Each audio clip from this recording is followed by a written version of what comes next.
Hello everyone, কেমন আছেন সবাই? সবাইকে স্বাগত জানাচ্ছি মিতুস কিচেনে। আর আজকে আমি নিয়ে এসেছি দারুণ মজাদার একটা বিস্কিটের রেসিপি। এটাকে বিস্কিট অথবা সুজির পিঠাও বলতে পারেন।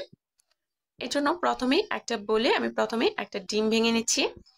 মাত্র একটা ডিম দিয়ে কিন্তু আজকের এই রেসিপিটি করব। এই ডিমের মধ্যে আমি দিয়ে দিব প্রায় হাফ কাপ পরিমাণ চিনি আর খুবই সামান্য পরিমাণ লবণ দিতে হবে। লবণটা কিন্তু একদমই বেশি দেওয়া যাবে না। 1/4 চা চামচ লবণ দিয়ে দিয়েছি। এখন ডিম আর চিনিটাকে খুব ভালোভাবে মিশিয়ে নিতে হবে।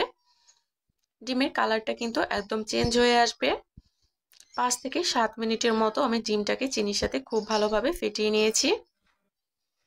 আর এই তো দেখতে পাচ্ছেন অলরেডি কিন্তু কালারটা চেঞ্জ হয়ে এসেছে।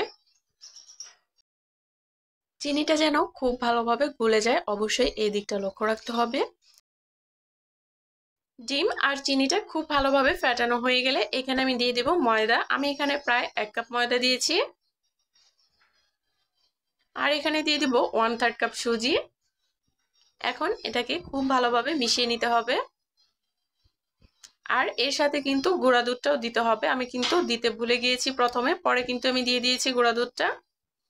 প্রথম পর্যায়ে ডোটা অনেক বেশি নরম মনে হতে পারে, কিন্তু পরে কিন্তু শক্ত হয়ে যাবে। হাতে আমি একটু তেল লাগিয়ে নিব। আর এই তো আমার কিন্তু প্রথমে মনে ছিল না গুঁড়া দুধটা দেওয়ার কথা, পরে আমি গুঁড়া দুধটা অ্যাড করে দিয়েছি। এখানে আমি প্রায় 2 টেবিল চামচের মতো গুঁড়া দুধ দিয়েছি। এখন আবারও মিশিয়ে নিচ্ছি। এটাকে রেস্টে রাখার কোনো প্রয়োজন নেই, জাস্ট আমি খুব ভালোভাবে মাখিয়ে নিব।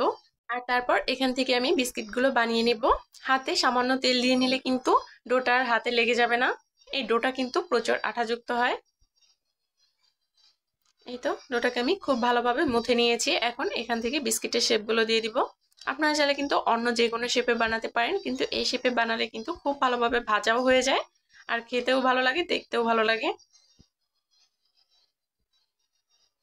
আমি একটু লম্বাটে শেপ করে বানাচ্ছি। বিস্কিটগুলো বানিয়ে কিন্তু কোনো পাত্রে রাখতে যাবেন না, তাহলে কিন্তু লেগে যাওয়ার সম্ভাবনা থাকবে। সরাসরি তেলের মধ্যে দিয়ে দিতে হবে। আর চুলার আঁচটা থাকবে একদম মিডিয়াম লোতে রেখেই কিন্তু এই বিস্কিটগুলোকে ভেজে নিতে হবে। আর কিছুক্ষণ পরেই কিন্তু এগুলো খুব সুন্দরভাবে ফুলে উঠবে।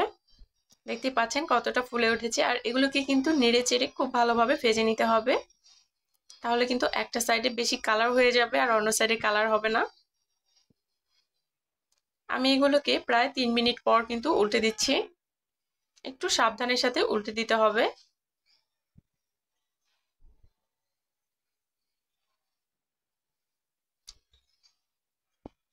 নিচের সাইডে কিন্তু হালকা একটা কালার এসেছে, সেই পর্যায়ে কিন্তু আমি এগুলোকে উল্টে দিচ্ছি।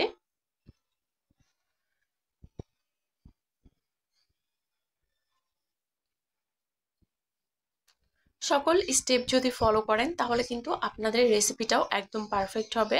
আর যে কোনো রেসিপির ক্ষেত্রে যদি সকল টিপস ফলো করা হয়, সকল স্টেপ যদি ফলো করা হয়, তাহলে কিন্তু রেসিপিটা একদম পারফেক্ট হয়। আশা করছি এই বিস্কিটের রেসিপিটি সবার কাছে ভালো লেগেছে। আর এই বিস্কিটটা খেতে কিন্তু জাস্ট অসাধারণ। সবাইকে বলবো একবার হলেও এই বিস্কিটটা ট্রাই করে দেখতে। আমি কিন্তু বারবার উল্টে পাল্টে এগুলোকে ভেজে নিয়েছি প্রায় 10 মিনিটের মতো। আর চুলার আঁচটা কিন্তু অবশ্যই মিডিয়াম থেকে মিডিয়াম লোতে রাখতে হবে, কোনোভাবেই হাই হিটে করা যাবে না, তাহলে কিন্তু ওপরে কালার চলে আসবে আর ভেতরটা কিন্তু কাঁচাই থেকে যাবে। আর যারা যারা এখনো আমার চ্যানেলটি সাবস্ক্রাইব করেননি অবশ্যই সাবস্ক্রাইব করে দিবেন। আর যারা যারা করেছেন তাদেরকে অসংখ্য ধন্যবাদ। আর এই তো আমি কিন্তু এখানে উল্টে পাল্টে খুব ভালোভাবে এগুলোকে ভেজে নিচ্ছি। সময়টা একটু বেশি লাগবে, একটু ধৈর্য ধরে এগুলোকে ভাজতে হবে।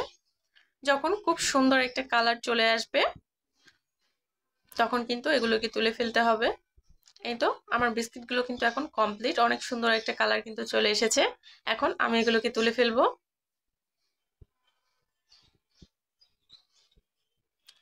আর ক্যামেরায় কিন্তু বোঝা যাচ্ছে না, কালারটা কিন্তু অনেক বেশি সুন্দর এসেছে, ক্যামেরায় একটু ফ্যাকাশে দেখাচ্ছে। ভিডিওটি কেমন লেগেছে অবশ্যই কমেন্ট করে জানাবেন। আর ভিডিওটি যদি ভালো লেগে থাকে ফ্যামিলি অ্যান্ড ফ্রেন্ডদের সাথে শেয়ার করে দিবেন। বিস্কিটের ভেতরটাও কিন্তু অনেক সুন্দর হয়েছে। সবাই ভালো থাকবেন, আবার দেখা হবে নতুন কোনো ভিডিওতে।